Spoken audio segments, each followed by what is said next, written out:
Hello दोस्तों, आपका स्वागत है हमारे YouTube चैनल पे। हम पहली बार हमारा चैनल शुरू कर रहे हैं। आपका आशीर्वाद और आपका प्यार हमें प्रोत्साहित जरूर करेगा। आपको प्रेरित करने के लिए हमने डॉक्टर APJ अब्दुल कलाम साहब की बायोग्राफी, जो कि गुलजार साहब की आवाज में है, उसी में से कुछ कट्स लेकर हमने इस वीडियो को बनाया है। आप इस वीडियो को आखिर तक जरूर देखिएगा और अपनी राय जरूर दीजिएगा।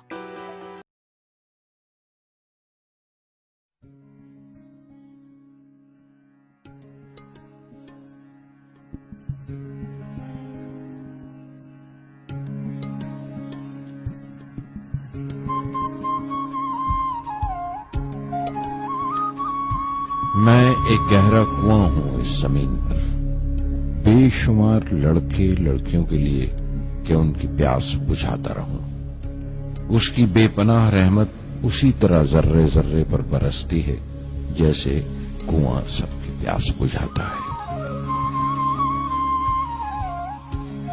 इतनी सी कहानी है मेरी, ज़ैनुल आबिदीन और आशी अम्मा के बेटे की कहानी।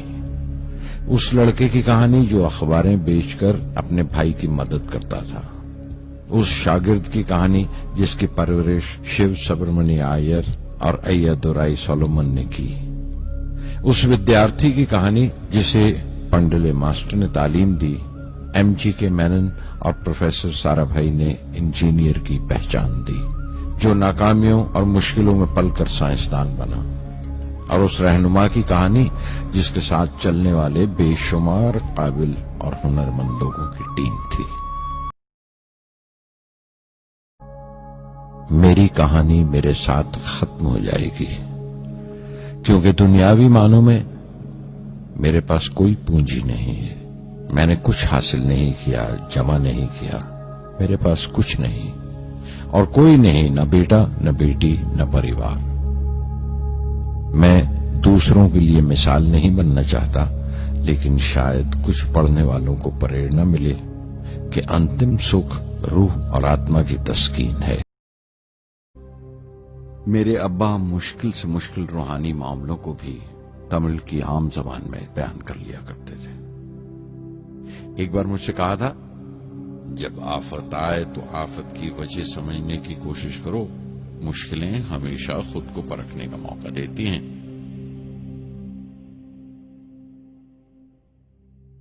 मैंने हमेशा अपनी साइंस और टेक्नोलॉजी में अब्बा के असूलों पर चलने की कोशिश की है।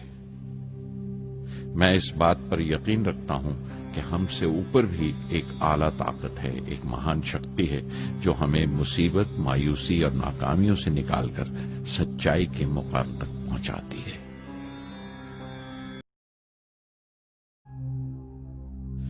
हर बच्चा जो पैदा होता है वो कुछ समाजी और आर्थिक हालात से जरूर असरअंदाज होता है, और कुछ अपने जज्बाती माहौल से भी। उसी तरह उसकी तरबियत होती है।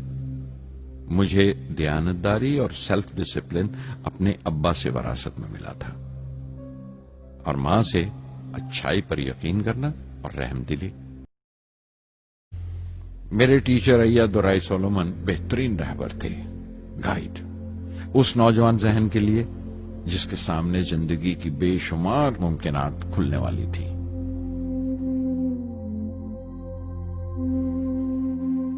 रामनाथपुरम के उस अरसे क़याम में उनसे मेरा रिश्ता उस्ताद शागिर्द या गुरु शिष्य से भी आगे निकल गया। अय्यादुराई कहा करते थे, जिंदगी कामयाब होने और नतीजे हासिल करने के लिए 3 ताकतों पर काबू पाना बहुत जरूरी है: ख्वाहिश, यकीन और उम्मीद।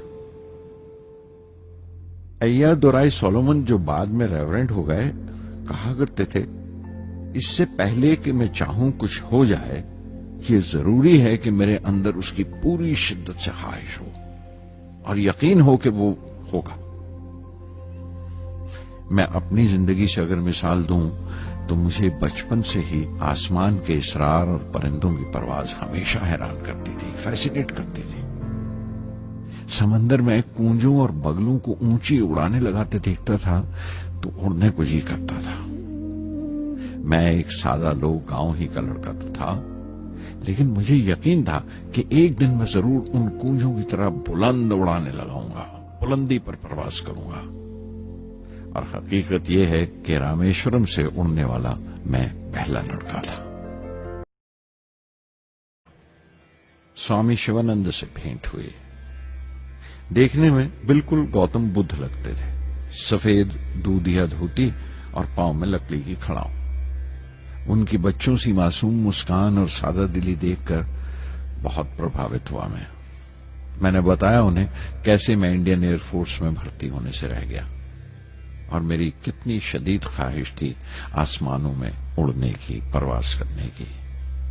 وہ مسکرا دیے اور بولے، خواہش اگر دل و جان سے نکلی ہو، وہ پوتر ہو اور اس میں شدت ہو، تو اس میں کمال کی ایک الیکٹرو میگنیٹک انرجی ہوتی ہے، ایک برقی مقناطیسی طاقت ہوتی ہے۔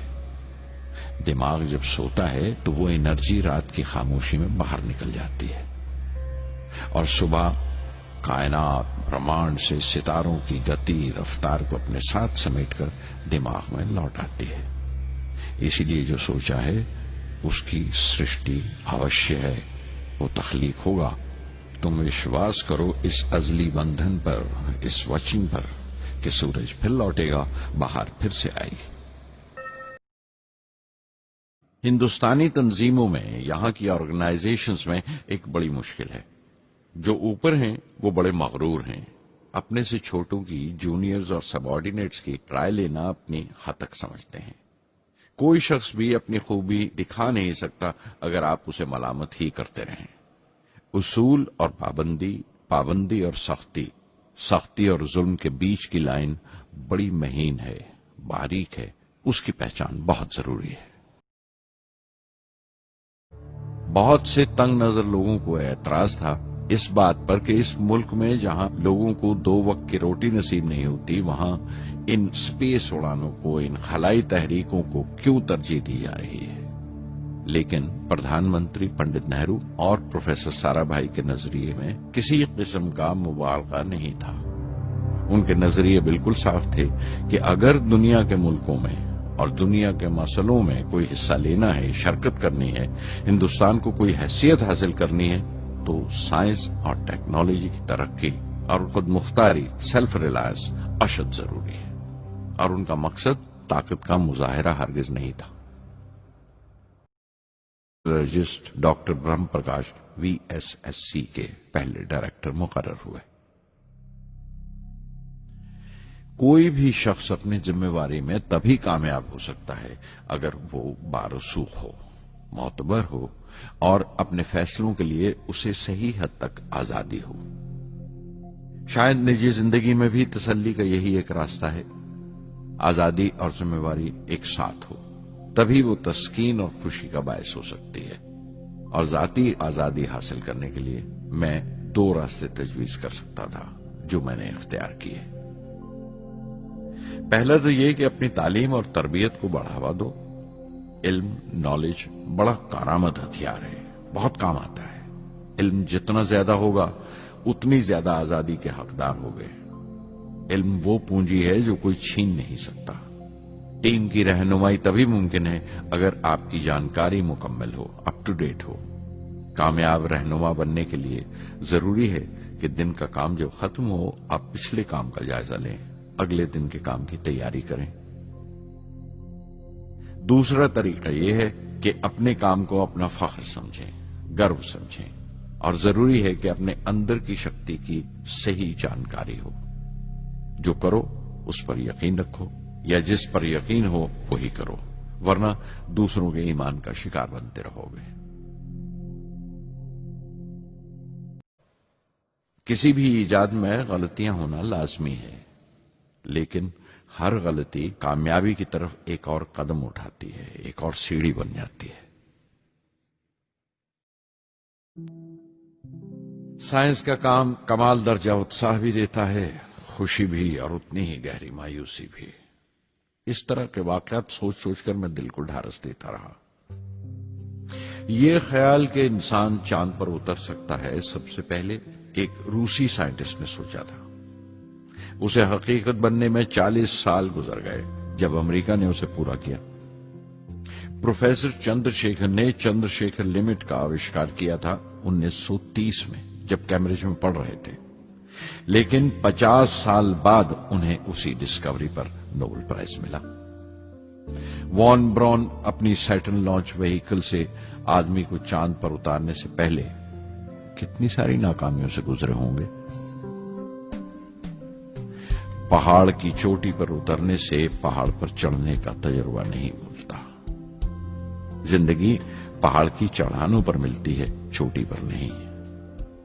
चढ़ानों पर ही तजुर्बे मिलते हैं और जिंदगी मंचती है और टेक्नोलॉजी तरक्की करती है। चोटी पर पहुंचने की कोशिश ही में चढ़ानों का इल्म हासिल होता है। मैं एक एक कदम चलता रहा, चढ़ता रहा चोटी की तरफ।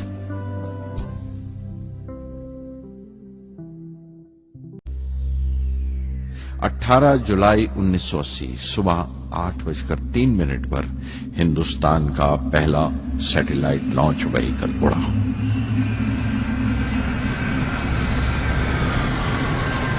मैंने रोहिणी सैटेलाइट का तमाम डेटा कंप्यूटर पर जांचा। अगले 2 मिनट के अंदर अंदर रोहिणी अंतरिक्ष में था। उस तमाम शोरगुल के बीच में मैंने अपनी जिंदगी के सबसे अहम अल्फाज अदा किए। मैं मिशन डायरेक्टर बोल रहा हूं, एक जरूरी खबर सुनने को तैयार रहो। चौथी स्टेज कामयाबी के साथ रोहिणी सैटेलाइट को लेकर अंतरिक्ष में दाखिल कर रही है। मैं ब्लॉक से बाहर आया तो मेरे साथियों ने मुझे कंधों पर उठा लिया और नारे लगाते हुए जुलूस निकाला। सारी कौम में एक जोश की लहर दौड़ गई। हिंदुस्तान उन चंद कौमों में शामिल हो गया था जिनके पास सैटेलाइट लॉन्च की काबिलियत थी। हमारी कौम का एक ख्वाब पूरा हुआ था और हमारे इतिहास का एक नया बाब खुला, एक नया चैप्टर।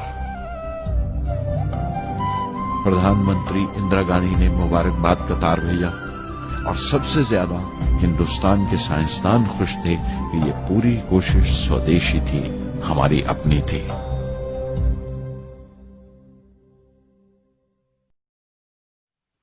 SLV-3 की कामयाबी के महीने भर के अंदर ही प्रोफेसर धवन का फोन आया एक दिन और दिल्ली बुलाया प्रधानमंत्री से मिलने के लिए।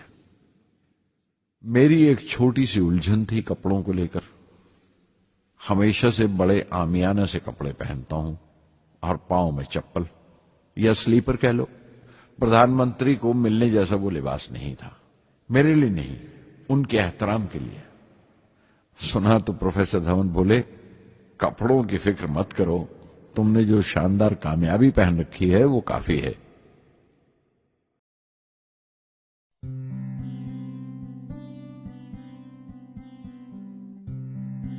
उन्नीस 1990 के रिपब्लिक डे पर देश ने मिसाइल प्रोग्राम की कामयाबी का जश्न मनाया।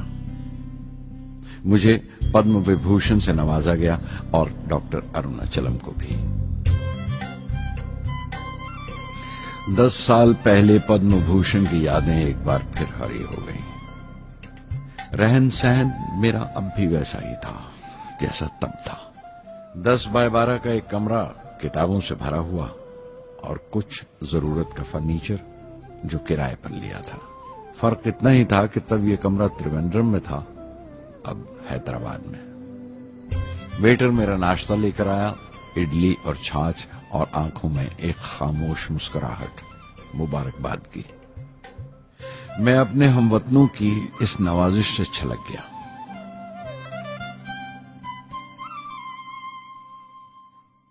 मैं जानता हूं कि बहुत से साइंसदान और इंजीनियर मौका मिलते ही वतन छोड़ जाते हैं, दूसरे मुल्कों में चले जाते हैं ज्यादा रुपया कमाने के लिए, ज्यादा आमदनी के लिए।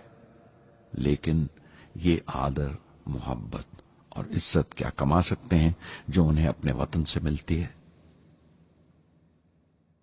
15 अक्टूबर 1991 में 60 साल का हो गया। मुझे अपने रिटायरमेंट का इंतजार था। चाहता था कि गरीब बच्चों के लिए एक स्कूल खोलूं। ये वो दिन थे जब मैंने सोचा कि अपनी जिंदगी के तजुर्बे, मुशाहिदे और वो तमाम बातें कलमबंद करूं जो दूसरों के काम आ सके। ایک طرح سے اپنی سوانح عمری لکھوں، اپنی جیونی۔ میرے خیال میں میرے وطن کے نوجوانوں کو ایک صاف نظریے اور دشا کی ضرورت ہے۔ تبھی یہ ارادہ کیا کہ میں ان تمام لوگوں کا ذکر کروں جن کی بدولت میں یہ بن سکا جو میں ہوں۔ مقصد یہ نہیں تھا کہ میں کچھ بڑے بڑے لوگوں کے نام لوں، بلکہ یہ کہ کوئی شخص کتنا بھی چھوٹا کیوں نہ ہو اسے حوصلہ نہیں چھوڑنا چاہیے۔ مسئلے، مشکلیں زندگی کا حصہ ہیں اور تکلیفیں کامیابی کی سچائیاں ہیں۔ جیسا کہا ہے کسی نے، خدا نے یہ وعدہ نہیں کیا کہ آسمان ہمیشہ نیلا ہی رہے گا، زندگی بھر پھولوں سے بھری راہیں ملیں گی۔ خدا نے یہ وعدہ نہیں کیا کہ سورج ہے تو بادل نہیں ہوں گے، خوشی ہے تو غم نہیں، سکون ہے تو درد نہیں ہوگا۔ مجھے ایسا کوئی غرور نہیں کہ میری زندگی سب کے لیے ایک مثال بنے گی، مگر یہ ہو سکتا ہے کہ کوئی مایوس بچہ کسی گمنام سی جگہ پر جو سماج کے کسی معذور حصے سے تعلق رکھتا ہو یہ پڑھے اور اسے چین ملے، یہ پڑھے اور اس کی امید روشن ہو جائے۔ ہو سکتا ہے یہ کچھ بچوں کو نا امیدی سے باہر لے آئے اور جسے وہ مجبوری سمجھتے ہیں وہ مجبوری نہ لگے، انہیں یقین رہے کہ وہ جہاں بھی ہیں خدا ان کے ساتھ ہے۔ کاش ہر ہندوستانی کے دل میں جلتی ہوئی لو کو پر لگ جائیں اور اس لو کی پرواز سے سارا آسمان روشن ہو جائے۔